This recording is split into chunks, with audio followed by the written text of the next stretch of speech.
ត្រូវលើកមកសិក្សានៅពេលនេះគឺកន្លះបន្ទាត់ពុះមុំតើរូបណាមួយជាកន្លះបន្ទាត់ពុះមុំ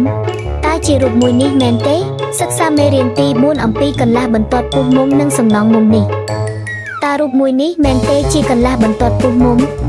ឬមួយក៏អ្នកយល់ថាជារូបមួយនេះដែលជាកន្លះបន្ទាត់ពុះមុំមែនទេយើងមានមុំ ACB កន្លះបន្ទាត់ CD ចែកមុំ ACB ជាពីរស្មើគ្នាគឺមុំ ACD និងមុំ PCD ដូចនេះកន្លះបន្ទាត់ CD ហៅថាកន្លះបន្ទាត់ពុះមុំ ACB